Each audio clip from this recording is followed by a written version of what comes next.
One of the most common questions that atheists ask is, why did God create plant life before He created the sun and the stars?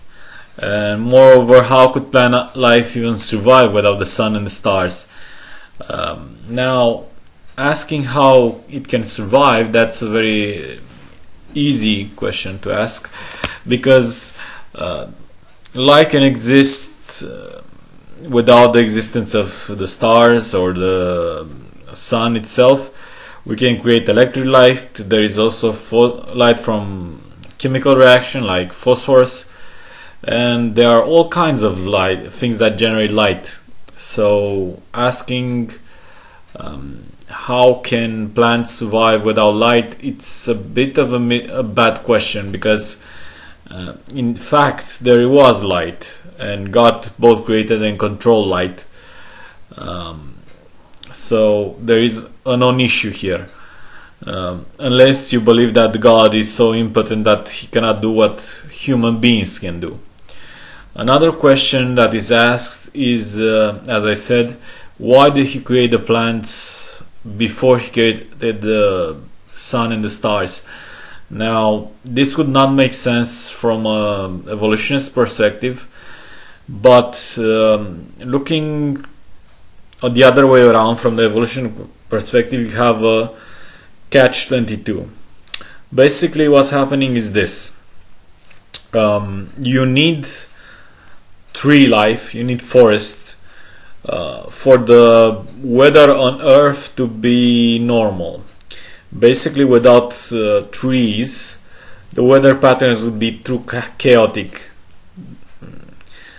to support almost any type of life. I believe that anything except bacterial life would survive. Anything except would not survive on Earth without the existence of trees. You would have very random patterns, like, I don't know, maybe a day it would be 40 degrees Celsius and another would be -10, and you have tornadoes, random rain, random drought, everything extremely random. And proof of that is that in areas that around the globe where most of the forests have been cut, the same phenomenon happens. So basically, you cannot have a normal weather pattern without plants, and plants cannot develop without a normal weather pattern. So it's a bit of a catch-22 if you look at it from an evolutionist perspective. But when the fact that He created the plants first means that plants can maintain the normal weather pattern needed. If He would have created the sun and the stars first, then the heat and everything else caused by the movement and all the other forces involved would have caused tornadoes and other very powerful phenomenon, similar to what we see on Mars, actually, because Mars is a planet that is extremely similar to Earth in many ways. It's a rocky planet. It has a similar atmosphere. It doesn't have the same amount of water, but apart from that, it's extremely similar to Earth. And you can see how chaotic weather is on it. And we realize that except for bacteria, nothing can survive on it.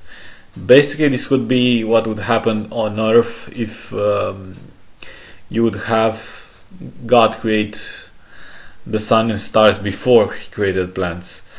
Now, I don't know if this answer will satisfy many people, but I believe it's the correct answer to the question, and also a question to evolutionists, because evolution is a bit of a religion at this moment, because there is ample proof that it's not true and people still believe in it. And so my question is, how can you have plants evolved when without plants you have such a chaotic weather? Bye bye.